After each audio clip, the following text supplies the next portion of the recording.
Hello, everyone. My name is Mitisha Gupta, and I am your host for today's podcast, Win Over Hypertension.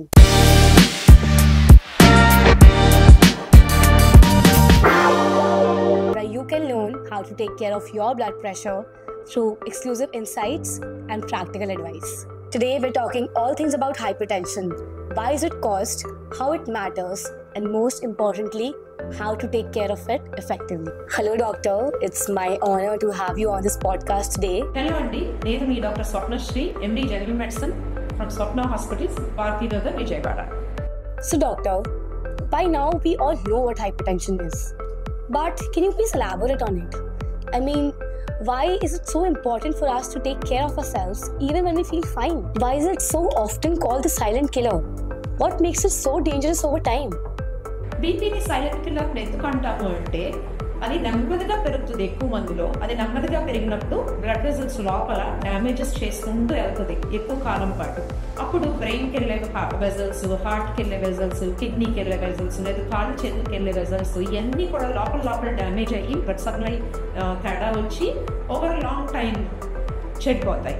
అందుకని silent killer అని అంటాం. So, doctor, I would like to know what are the most common reasons people develop high blood pressure? Is it genetics, lifestyle, or something else? అందరికీ కూడా ఎక్కువ పాటలు life style జెనెటిక్స్లోనే కారణం ఉంటుంది. అది రెండు కలిపి అవ్వచ్చు, లేదు ఒకటే అవ్వచ్చు. 90% వరకు జనాలకి వచ్చే బీపీని ప్రైమరీ హైపర్ టెన్షన్ అంట. అంటే ఇది లైఫ్ స్టైల్లో జెనెటిక్స్లో లేదు కలిపి ఉండే తేడాల మూలాన వచ్చే బీపీ. వేరే లోపల ఇంటర్నల్గా హార్మోనల్ ప్రాబ్లమ్స్ లేకపోతే ఎక్కడన్నా ఏదైనా ప్రాబ్లం ఉండి దాని మూలం వచ్చే బీపీని సెకండరీ హైపర్ టెన్షన్ అంటాము. అది 5 to 10% జనాల్లోనే ఉంటుంది. How is blood pressure exactly diagnosed? When looking at the blood pressure readings, can you elaborate on the exact numbers people should be looking at? ఎప్పుడు కూడా ఫస్ట్ బీపీ డయాగ్నోస్ చేసినప్పుడు మేము 3 సార్లు చూస్తాం. 3 సార్లు 2 సార్లు కనుక ఎక్కువ అంటే దాన్ని హైపర్ టెన్షన్ అని బ్రాండ్ చేస్తాం. సో అట్లా బ్రాండ్ చేసిన తర్వాత జస్ట్ నార్మల్ బీపీ రేంజ్ కన్నా కొంచెం ఎక్కువ అంటే 10 mm ఎక్కువ ఉంటే వాళ్ళకి ఫస్ట్ లైఫ్ స్టైల్ చేంజెస్ చెప్తాం. ఆ లైఫ్ స్టైల్ చేంజెస్ ఏంటి అంటే సాల్ట్ తగ్గించాలి, ఎవ్రీడే ఎక్సర్సైజ్, కార్డియో ఎక్సర్సైజ్ అంటే గుండె గడగడని చెమటలు పట్టాలి, ఒక అరగంట చేయమని చెప్తాం. ప్రతిరోజు చేయాలి. ఎందుకంటే మధ్యలో ఎక్కడొక చేత కొన్ని బ్రేక్స్ పడతాయి. అందుకని ఉన్నప్పుడు రెగ్యులర్గా చేసుకోవడమే కరెక్ట్. అది కాకుండా డైట్ చేసి కొంచెం ఓవర్ వెయిట్ ఉండేవాళ్ళు ఒక 5 to 10% వెయిట్ తగ్గితే 10 mm బీపీ తగ్గిపోతుంది. అందుకని వెయిట్లో తేడా తెచ్చుకోవాలని చెప్తాం. ఈ డ్రింక్ స్మోకింగ్ చేసే వాళ్ళకి యూజువల్గా అది లిమిట్ చేసుకొని కంట్రోల్ చేసుకొని లేదు ఆపేస్తే మరీ మంచిది. ఇవి చేంజెస్ తీసుకొచ్చి ఒక 3 months ట్రై చేస్తాం బీపీ కంట్రోల్లోకి రావాలి. అది రాకపోతే అప్పుడు బీపీ టాబ్లెట్ పెట్టాల్సి వస్తుంది. So I would also like to know, if someone has just been diagnosed with high blood pressure, what are the changes you would want them to make in their daily routine? BP ఎక్కువ over time silent killer అని చెప్పుకున్నాం కదా, over time long time years తరబడి అట్లా ఎక్కువ ఉంటే heart, brain, kidney, కాళ్ళు చేతులకి వెళ్ళే బ్లడ్ వెసల్స్ డ్యామేజ్ అవుతాయి. దాని మూలన వచ్చే ప్రాబ్లమ్స్ మూలనే లైఫ్లో ప్రాబ్లమ్స్ వచ్చేది. సో ఇవి ఓవర్ టైం ఎక్కువ ఉంటే హార్ట్కి స్ట్రోక్ రావచ్చు, లేదు ఆ బ్లడ్ వెసల్ నుంచి బ్లడ్ లీక్ అయ్యి ఎన్యూజన్ బ్రేక్ అయ్యి దాని మూలన బ్రెయిన్లోకి బ్లీడ్ అవ్వచ్చు, లేదు హార్ట్కి స్ట్రోక్ రావచ్చు, లేదు కిడ్నీకి బ్లడ్ సప్లై తగ్గిపోయి కిడ్నీ ఫెయిల్యూర్లోకి వెళ్ళి డయాలసిస్ దానికి వెళ్ళవచ్చు.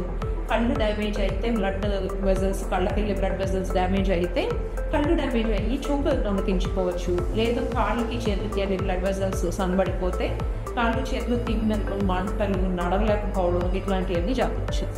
Can we say that hypertension can be treated without medication? So ఈ 3 months కనుక బీపీ మెడికేషన్స్ లేకుండా ట్రై చేస్తారు కదా, అది ట్రై చేసిన తర్వాత దాంతో కంట్రోల్లోకి రాలేదు అంటే బీపీ అప్పుడు మెడిసిన్స్ పెట్టాల్సి వస్తుంది. లేదు బీపీ 10 mm కన్నా కూడా నార్మల్ రేంజ్లో కన్నా 10 mm కన్నా ఎక్కువ ఉంటే అప్పుడు డెఫినెట్గా బీపీ టాబ్లెట్లు పెట్టాల్సి వస్తుంది. యూజువల్గా 100లో 60 మందికి టాబ్లెట్లు పెట్టాల్సి వస్తుంది. 40 మందే ఈ అన్ని చేంజెస్ జాగ్రత్తగా చేస్తూ వస్తాయి. Okay, doctor, you just talked about medication right now.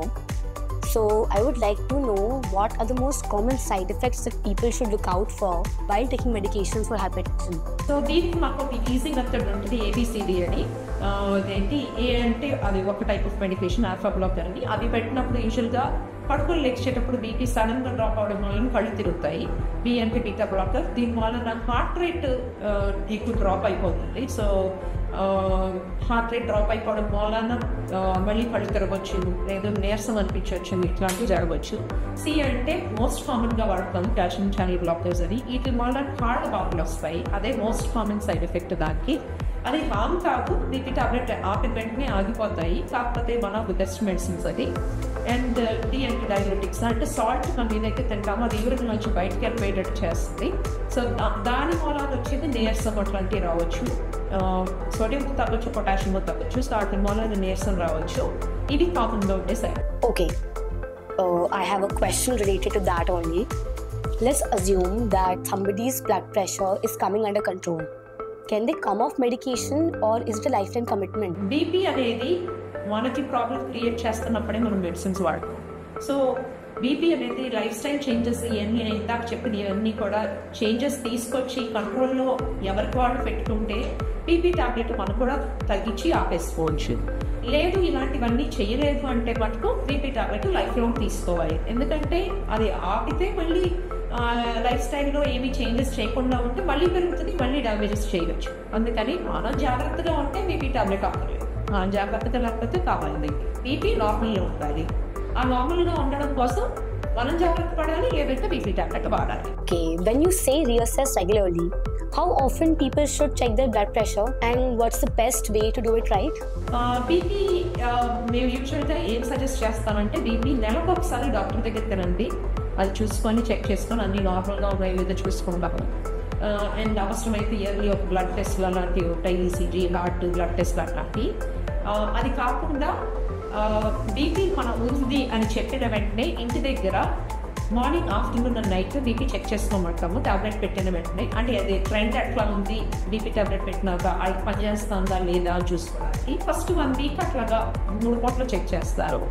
ఆ తర్వాత రెండో వారానికి 2-3 సార్లు అంటే ఆల్టర్నేట్ డే అట్లా చూసుకోమని చెప్తాము. ఆ తర్వాత అది బీపీ బాగానే ఉంది, కంట్రోల్లోకి వస్తుంది అని అనుకుంటే కనుక వారానికి ఒకసారి సండే ఒక రోజు చూసుకోమని చెప్తాము. ఒక 1 మంత్ అలా బాగానే ఉంటే అక్కడి నుంచి ఎప్పుడైనా సిమ్టమ్స్ వచ్చినప్పుడు, అంటే కళ్ళు తిరిగినప్పుడు, లేకపోతే పళ్ళ నొప్పి వచ్చినప్పుడు, పెడల నొప్పి వచ్చినప్పుడు అప్పుడు బీపీ చూసుకోమని చెప్తాము. అండ్ మంత్లీ ఒకసారి డాక్టర్ దగ్గరికి వెళ్ళి చూసుకోవాలి. I would also like to know what would happen if high blood pressure gets untreated for years and what parts of the body gets affected the most?